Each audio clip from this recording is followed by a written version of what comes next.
It's so hard to see. People in my house and take what they need. It's so hard to see. People in my house, society won.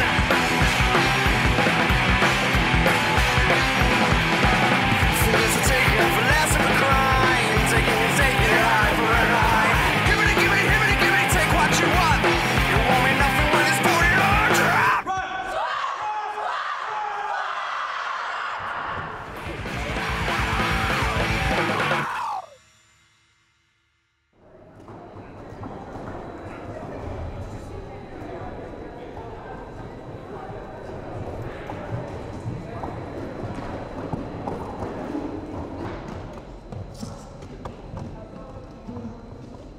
I've come down to Croydon to see the Croydon Roller Derby team in action and learn more about this exciting and upcoming sport.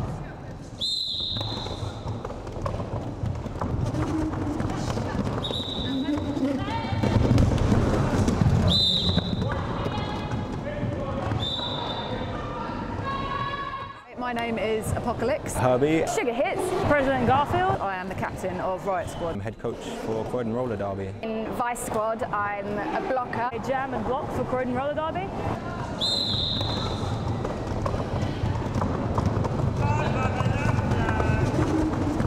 The basic game is that you have 14 skaters on each team. You field 5 at a time.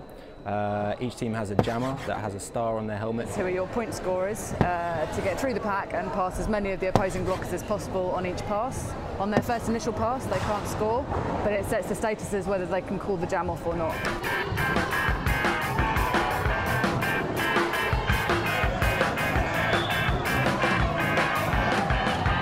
Your blockers that you field are the other 4 skaters.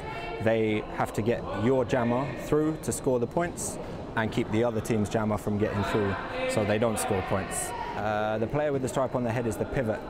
That's an interesting position. Ultimately, the pivot has the power to receive a star pass from the jammer, which means the jammer can remove their helmet cover, pass it to the pivot, who can place it over the top of their helmet.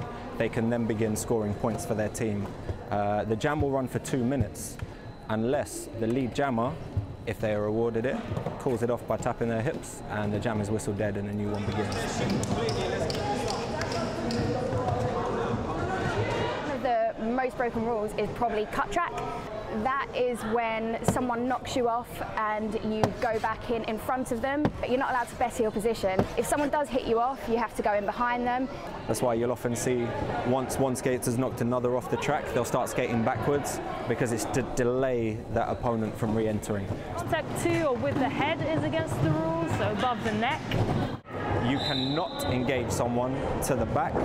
You cannot engage someone below the knee, on the knee or below the knee. Like using your, the forearms so that there can never be anything punchy or what have you. You have legal blocking zones, which are the bits of your body you can hit people with.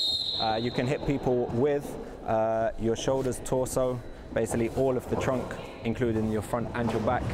Shoulder, side, legs, and it's really all about the hips. I drive. I don't sing while you're running me down. I don't carry a gun, I don't take bar. I drive.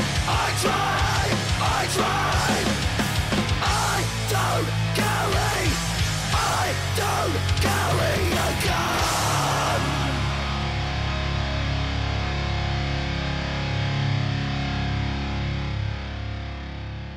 Rules are broken, you get a minute in the penalty box. We used to have minors, we don't anymore, there's just a major penalty. If you're a jammer, then you give away a power jam and the other team just racks up points. Some minor infractions of the rules, called no impact, no penalty. So there can be a bit of elbow and a bit of forearm involved in impact, maybe a bit of feet. If I do a manoeuvre that's deemed to be egregious, I could be thrown out of the bout. Doesn't happen very often.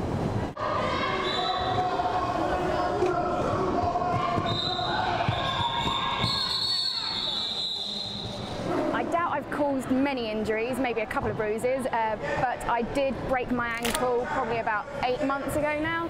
Unfortunately, it wasn't doing anything cool. I was just skating and fell on it, but that's a pretty hardcore injury. We've seen broken ankles, the spiral fracture is a normal one for people to sustain. And how well can you see my nose there? I'm pretty sure it's broken and it's still crunchy from 2 weeks ago. For me, I got a sprained shoulder, which was really, really painful. The arm went a very long way back around behind me. The worst one for me, I think, is where I fractured my ribs. That's really quite painful.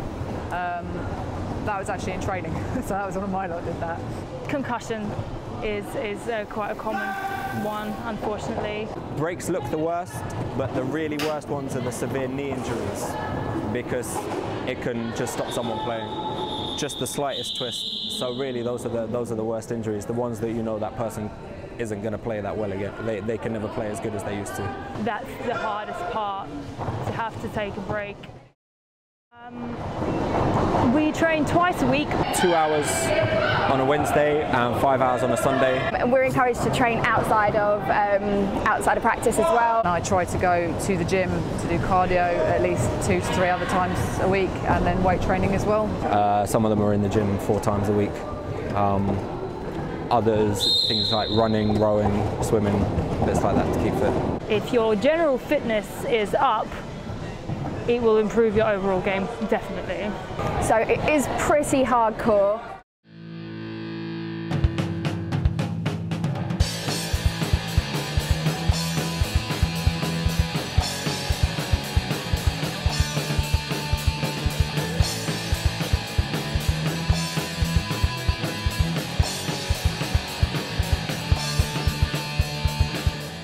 We have nicknames, I think, just because it's a bit like an alter ego.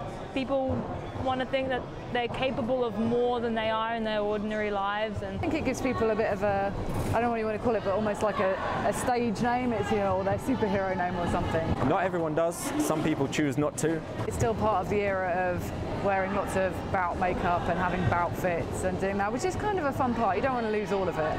It was an exhibition sport when it started. It was for people to go and sit and watch people skating, so they needed characters. My derby name is Sugar Hits, just because I have very nice boobies. Herbie-licious. Herbie is a nickname my family has always called me, and Licious, the girls at Croydon picked for me.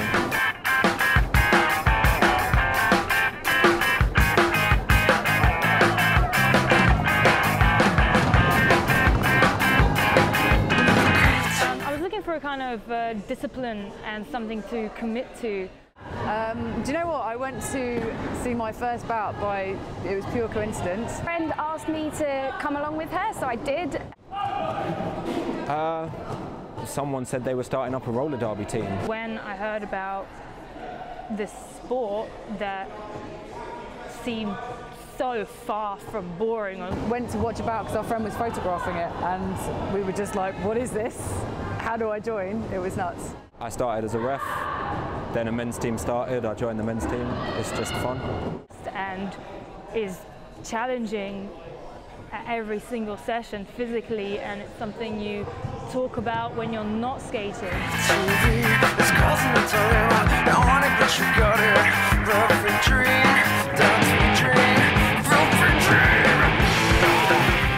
More popular just because more people are playing, so they're spreading the word.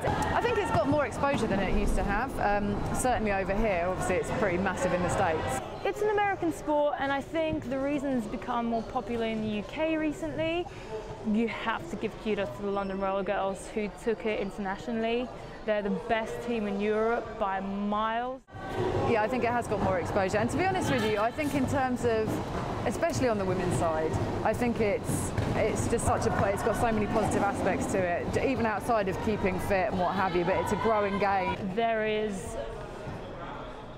so many documentaries going around, and it's infectious. Like I said, we can talk about it for days. And it wasn't until 2003 someone came up with this version, which is the first time the roller derby was played with no choreography, because it was an exhibition sport before. There were preset moves, everything like that. But this is real. No one, the two teams never collude about what's going to happen in a game. It's for real, and it's exciting. So I think it's just going to continue to grow.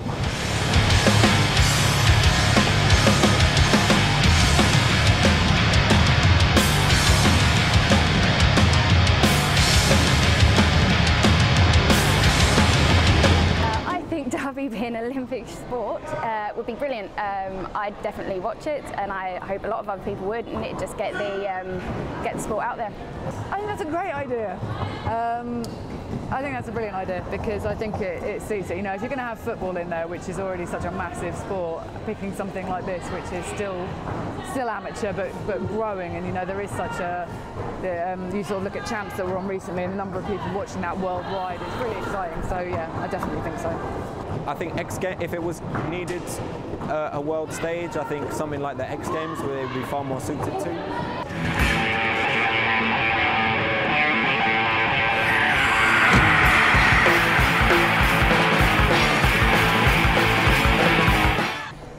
The sisterhood amongst the team is brilliant. We're like a family. Everyone is so nice and so supportive of each other, help each other as much as we can. Personally, I think it's fantastic. We have very few issues ever, and when they do come up, we try to deal with them as quickly as possible. But as a team, I think everyone really loves and respects each other, which is the basis of why we've become as strong as we have and why we'll keep getting stronger. It's wonderful that no matter where I go in the world or might visit or travel to, I just need to look up if there's a roller derby team, and you know, I'll be welcome. It's just incredible. Yeah, we are quite a big family. It's good, you know, we can always rely on each other. We're always in touch all the time. We see each other way more than we ever see any of our families.